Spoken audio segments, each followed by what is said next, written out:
Welcome back to the show. New emergency laws have been passed through Parliament overnight to help keep tabs on convicted detainees freed from immigration detention.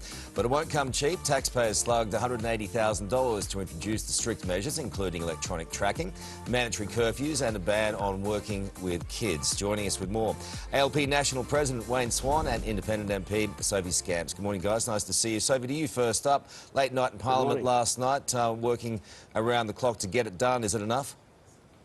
Look, I think it's a really good measure to address the community concerns so that we do keep a tab on these people. As we know, it was a High Court decision, so these 84 stateless people had to be released into the community, and the government has responded very quickly so that we know that these people are being monitored and we know where they are and we can keep tabs on them. Wayne, the government was forced to adopt all the coalition's demands. Who's really running the show? Well, I wouldn't see it like that at all. It's an important issue of security. It's a decision of 20 years standing in the High Court. The government acted appropriately, they did it quickly, and they got support right across the Parliament for the measures. It's what people would expect when it comes to community safety. It's just rank, wasn't it? Beg your pardon? It was just a rank decision, wasn't it? No, not at all. I mean, this is a responsible decision from a responsible government.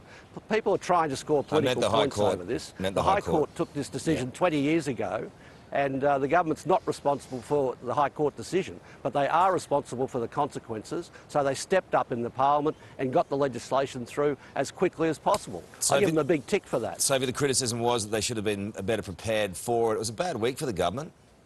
Well, it was difficult for the government because the High Court hasn't released the reasons why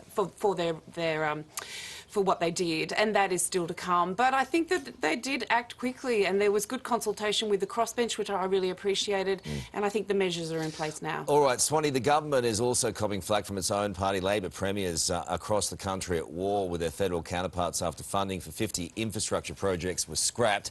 Queensland Premier Anastasia Palaszczuk among those to vent their frustration.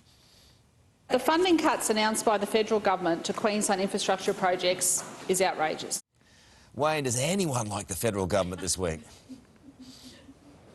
Well, the federal government's doing the right thing by the economy and the right thing by the states, irrespective of what state premiers are saying. There's more money coming through that pipeline, but the pipeline exploded from something like 50 projects to 800 in a decade. And we had a decade of a lack of investment in infrastructure, and now prices have gone through the roof. It's a high inflationary environment, and the federal government is doing the responsible thing by bringing that under control and getting some order into the pipeline and getting the most critical projects done. There's fewer projects, but there's more money. Queensland Treasurer Cameron Dick, Sophie, took to Twitter in response asking for Queensland to be treated more like Qantas and less like Qatar. Sophie, it looks like he's also left the federal government loyalty program this week. Look, I really think it's one of those things. This money is for nation-building projects, but what we really need to see is an independent and transparent process around how these decisions are made. And the Grattan Institute said, look, we still don't know the criteria by which these decisions are made. So that's what I'd like to see, an independent and transparent process. And so that the projects that are most needed, where the need is needed, that's where the money goes. Hang on, how are you supposed to stack seats if you can't award some sort of infrastructure during an election campaign? This would never happen in Queensland, Swanee.